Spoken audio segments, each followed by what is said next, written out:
ونصلي على رسوله الكريم. أما بعد فأعوذ بالله من الشيطان الرجيم. بسم الله الرحمن الرحيم. لن ينال الله لحومها ولا دماؤها ولكن يناله التقوى منكم. محترم، اللہ کا احسان ہے کہ اللہ رب العزت نے ہم سب کو ایمان والا بنایا، مسلمان بنایا، اور دوسرا احسان اللہ رب العزت نے یہ کیا کہ اللہ رب العزت نے ہمیں آخری نبی حضرت محمد رسول اللہ صلی اللہ علیہ وسلم کی امت میں پیدا فرمایا. یہ اللہ کا احسان ہے.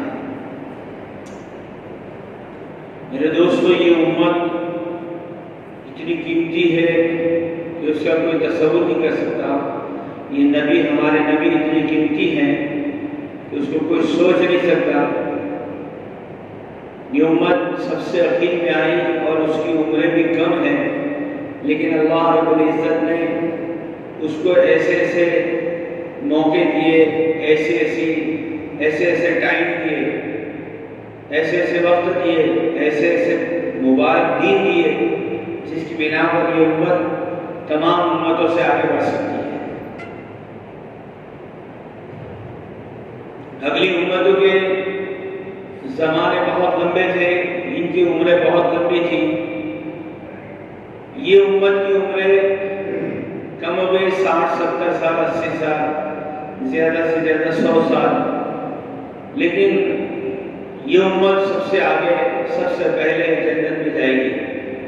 اس کی وجہ یہ ہے کہ اللہ رب العزت نے اس کو ایسے مبارک دین دی ہے کہ یہ مبارک دین کو اصول کر کے اپنے آپ کو مبارک بنا سکتی ہے، اپنے آپ کو جنت کا مستحق بنا سکتی ہے، اپنے آپ کو دوزخ سے بچا سکتی ہے. انہی میں سے اللہ رب العزت نے اس امت کو مبارک مہینہ رمضان اور مبارک جیسا مہینہ دیا. اسی کے اندر اللہ رب العزت نے لیلۃ القدر جیسی رات، مبارک رات عطا فرمائی. اس کے بعد دیکھیں تو یہ 4 مہینے شوال، ذی القعدہ، ذی الحج اور محرم، یہ 4 مہینے مبارک مہینے ہیں. انہی میں سے یہ حج کا مہینہ ہے، اور انہی میں سے اللہ رب العزت نے یہ 10 دن، آج سے 10 دن عشرہ ذی الحجہ کے 10 دن اتنے مبارک دن ہیں. پہلے ذی الحجہ سے لے کر 10 ذی الحجہ تک یہ 10 دن، یہ دین اتنا مبارک ہے کہ اس دین کے اندر کسی نے روزہ رکھ لیا تو 1 سال کے روزوں کے برابر ثواب ملے گا، 1 روزے کا. اور یہ 10 دنوں کی رات اتنی بڑی مبارک ہے کہ اگر کسی نے یہ رات کے اندر عبادت کر لی، لیلۃ القدر کے برابر ثواب مل سکتا ہے. یہ 10 دن بڑی فضیلت والے ہیں. اللہ رب العزت کو ان 10 دنوں میں اتنا عمل پسند ہے، اپنے بندے کا، اپنے بندے کی عبادت اتنی پسند ہے کہ دوسرے مہینوں میں نہیں. یہ مبارک مہینہ رمضان مبارک مہینے جیسے یہ دین ہے، مبارک مہینے جیسی یہ راتیں ہیں.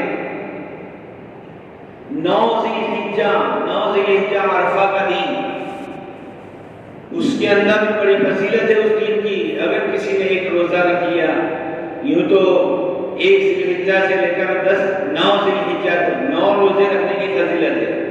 اگر کوئی نہیں رکھ سکتا تو کم سے کم 1 دن کا روزہ، 9 ذی الحجہ کا روزہ، بقرعید کے 1 دن پہلے جو حاجیوں کی عید ہوتی ہے، عرفات کا دن ہوتا ہے، ان عرفات کے دنوں میں جا کر حاجی اپنے فریضہ حج کو ادا کرتے ہیں.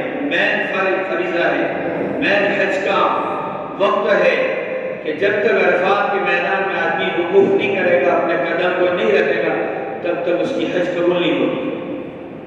یہ فرض ہے، بڑا فرض ہے. حج کے دین فرائضوں میں یہ اہم فرض ہے. اس دن اگر کسی نے روزہ رکھ لیا، اللہ تعالیٰ 2 سال کے گناہ اللہ اس کے معاف کر دے گا. 2 سال کے گناہ 1 روزے کی بنا پر. اتنا مبارک دین ہے عرفہ کا دین. تو اس کی بھی فکر کرے کہ 9 ذی الحجہ کو ہمیں روزہ رکھنا ہے.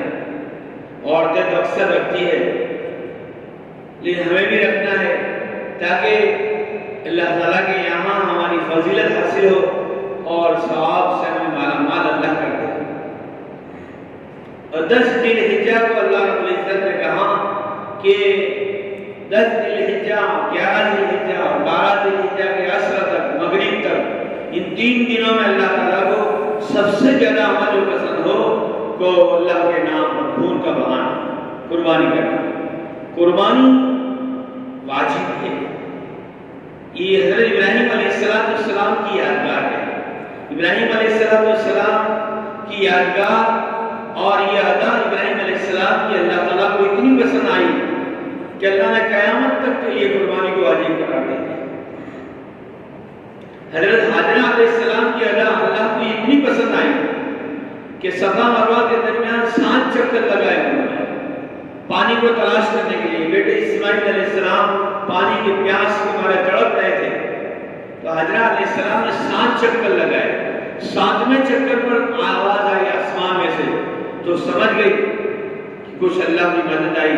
تو 7واں چکر نیچے جب آئی تو دیکھا تو اسماعیل علیہ السلام کی ایڑی میں سے پانی نکل رہا تھا. زمین میں سے پانی جہاں ایڑی مبارک پڑی تھی اسماعیل علیہ السلام کی، سوئے ہوئے تھے، وہاں سے پانی نکلا اور پانی جیسے نکلا تو حضرت علیہ السلام نے اس کو روک دیا پانی کو اور کہا زمزم رک جا. اس کا نام زمزم. تبھی سے اللہ نے زمزم کا نام لے لیا. زمزم کے معنی رکنا.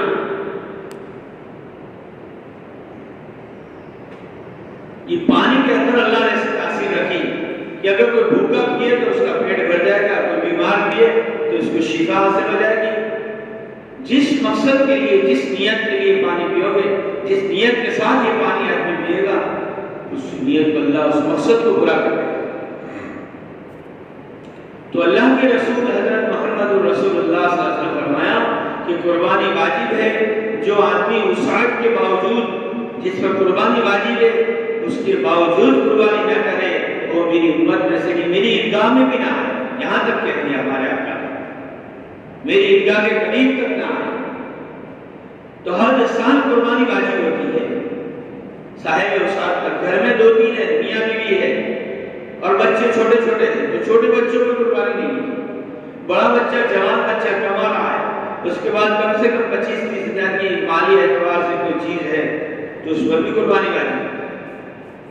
گھر میں نئی عورت آئی، اس بچے کی عورت ہے، ماں ہے، کسی کے پاس 1 تولہ سونا ہے، 1 تولہ صرف، اور تھوڑی سی چاندی ہے تو چاندی کے نصاب میں آ جائے گا.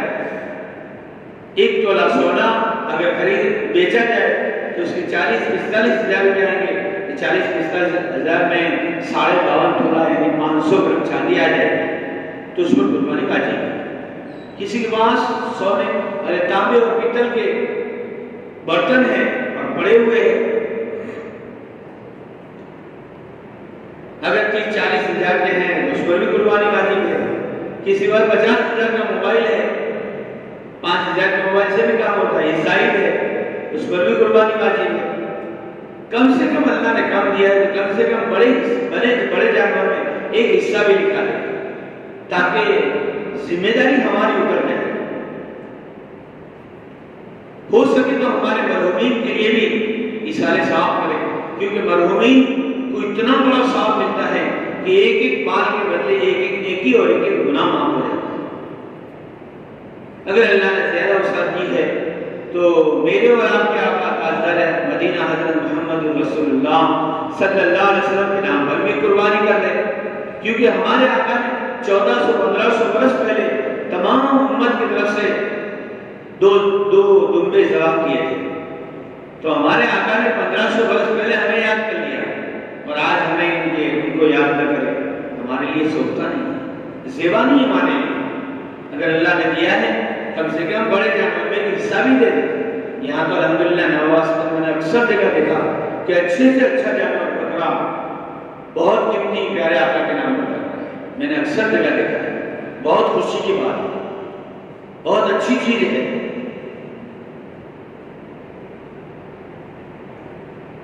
تو یہ ہونا چاہیے. ہمارے آقا نے ہمیں 1500 برس پہلے یاد کیا.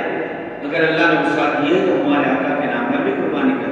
یہ مرحومی ہمارے سامنے آنکھوں کو دیکھ تک رہے ہوتے ہیں کہ میرے رشتے دار مجھے کچھ ہدیہ پیش کریں.